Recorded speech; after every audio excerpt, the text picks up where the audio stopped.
तो दोस्तों आज बात करने वाले हैं कुछ ऐसी कंपनीज के बारे में जो फंडामेंटली अच्छी कंपनीज हैं लेकिन अच्छे खासे इस वक्त डिस्काउंट पे अवेलेबल है। इन कंपनीज में से कुछ कंपनीज हम पहले कवर कर चुके हैं, लेकिन अभी ये कंपनीज दोबारा से नीचे गिरते हुए अपने सपोर्ट लेवल पर आती हुई नजर आ रही है। देखिए, स्टॉक मार्केट में एक ही चीज़ है जो आपको फॉलो करनी है।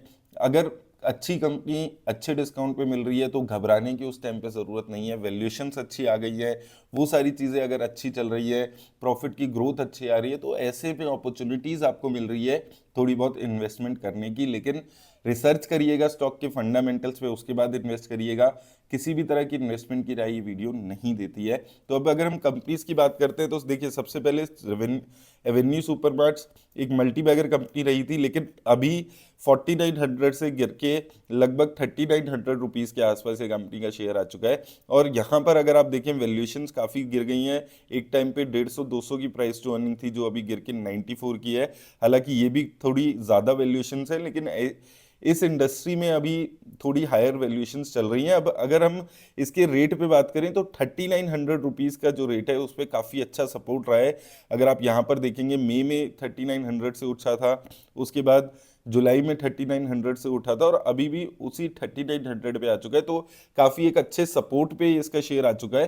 तो वो सपोर्ट के हिसाब से अगर आप देखें तो अच्छा है, फंडामेंटली अच्छी कंपनी है। बैलेंस शीट इसकी काफ़ी अच्छी है, लेकिन पिछले एक साल से प्रॉफिट की ग्रोथ रुक गई है, और ओवरऑल भी ग्रोथ देखेंगे तो आप थोड़ी सी स्लो होती है, और इस वजह से पिछले 5 साल में शेयर ने रिटर्न्स नहीं दिया। और मुझे भी लगता है कि बहुत ज़्यादा लॉन्ग टर्म के हिसाब से सोच रहे हैं तो थोड़ा सा अभी कंपनी में टाइम लग सकता है। लेकिन वैल्यूएशन प्राइस के हिसाब से टेक्निकली ये 3900 रुपीज़ पे काफ़ी अच्छा सपोर्ट इस कंपनी के शेयर में अभी आपको देखने को मिल रहा है।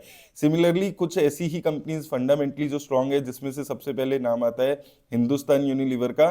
तो यहाँ पर भी आप देखेंगे लगातार गिरावट देखने को मिल रही है, और एक अपने अच्छे सपोर्ट 2300 का जो एक अच्छा सपोर्ट शॉर्ट टर्म में रहा है उस पर अभी चल रही है ये। तो 3900 से लास्ट टाइम भी उछाल के ये 2500 2600 पे गए थे। और पहले भी आप देखेंगे 2200 से 2300 की जो रेंज है वो काफ़ी यहाँ पर अच्छी रही है। ग्रोथ कम हो गई है इनकी प्रॉफिट्स की, सेल्स की, लेकिन ओवरऑल फंडामेंटली अच्छी कंपनी है। सेफर इन्वेस्टमेंट है। अगर आप सेफर इन्वेस्टमेंट देखते हैं तो 2200 2100 ये काफ़ी अच्छी प्राइस रेंज हिंदुस्तान यूनिलीवर के आसपास की यहाँ पर रहने वाली है।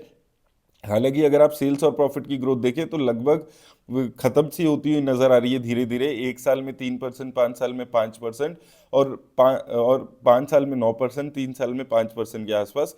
तो जितना ज़्यादा टाइम हॉरिजॉन बढ़ रहा है, घट रहा है, इनकी जो सेल्स है, प्रॉफिट्स है, उसकी ग्रोथ कम हो रही है, और यही शेयर में भी रिफ्लेक्ट होते हुए नजर आ रहा है। अल्टीमेटली थोड़ी सी वैल्यूएशंस इनकी कम हुई है, जो 70-80 की चलती थी।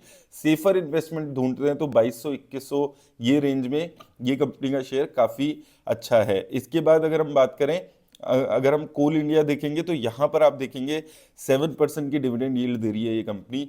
तो अच्छी डिविडेंड यील्ड कंपनी, जहाँ पर बहुत ज़्यादा अभी डाउनसाइड की अगर हम बात करें तो 350 तक की डाउनसाइड यहाँ पर इसकी बनती है, जहाँ पर एक अच्छा सपोर्ट है। अभी 370 के रेंज में चल रहा है, तो 370 380 की रेंज में यहाँ पर आपको देखने को मिलेगी। फंडामेंटली अच्छी कंपनी है, लेकिन अगेन प्रॉफिट और सेल्स की ग्रोथ थोड़ी सी यहाँ पर डाउटफुल रहती है, क्योंकि कोल का बिजनेस है। बहुत ज़्यादा कितना ग्रोथ आएगी वो लोगों को डाउट रहता है। कोल अभी आने वाले टाइम में धीरे धीरे रिन्यूएबल एनर्जी पे अगर हम भरोसा कर रहे हैं तो हो सकता है कोल के बिजनेस में गिरावट देखने को मिले। और वही इसकी जो ओवरऑल सेल्स है उसमें दिख भी रहा है कि सेल्स की ग्रोथ बहुत ज़्यादा नहीं हो रही है।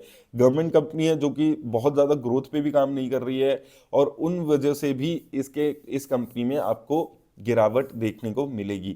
इसके बाद हॉस्पिटल सेक्टर का एक कंपनी जहां पर एक जबरदस्त गिरावट इस वक्त देखने को मिल रही है, वो है यथार्थ हॉस्पिटल। वैल्यूएशंस में गिरावट है। ओवरऑल आप अगर आप देखेंगे, इंडस्ट्री की प्राइस टू अर्निंग से नीचे इसकी प्राइस टू अर्निंग चल रही है, और अपने ऑल टाइम हाई लगभग 850 से भी एक अच्छी खासी गिरावट है। अभी नीचे के लेवल पे मुझे लगता है और 650 640 के लेवल्स तक ये कंपनी जा सकती है, तो उन लेवल्स का वेट करिएगा। ओवरऑल अगर हम देखें तो सेल्स और प्रॉफिट की ज़बरदस्त ग्रोथ रही है। यहाँ पर आप देख सकते हैं सेल्स में, प्रॉफिट में, दोनों में अच्छी ग्रोथ दिख रही है। रिसेंट टाइम्स में भी अच्छी ग्रोथ है, 3 साल में, 1 साल में, और लॉन्ग टर्म 5 साल में भी अच्छी ग्रोथ यहाँ पर रही है। अभी जो हॉस्पिटल इंडस्ट्री को लेके सबसे बड़ा डाउट आ रहा है वो यही आ रहा है कि क्या यहाँ से और फर्दर ग्रोथ हो पाएगी, या क्योंकि लिमिटेड बेड्स हैं, लिमिटेड स्कोप हो जाता है फिर ग्रोथ का रेवेन्यू में, तो क्या वो जो एक लेग है वो पूरी हो चुकी है इनकी ग्रोथ की। उस डाउट्स की वजह से थोड़ा सा इन कंपनीज में अभी डाउट होने लगा है और इसलिए थोड़ी सी गिरावट है। लेकिन ओवरऑल मुझे लगता है कि लॉन्ग टर्म के हिसाब से अच्छी वैल्यूएशंस पे अगर ये कंपनीज आपको मिलती है तो एक अच्छी अपॉर्चुनिटी मिल सकती है। लेकिन याद रखिएगा किसी भी तरह की इन्वेस्टमेंट की राय नहीं है, सिर्फ कुछ भी कंपनीज कवर कर रहा हूँ। और किसी भी कंपनी में इन्वेस्ट कर रहे हैं प्लीज़ उसको रिसर्च ज़रूर करिए, कितना वॉलेटाइल कंपनी है वो सारी चीज़ें देख के इन्वेस्ट करिए।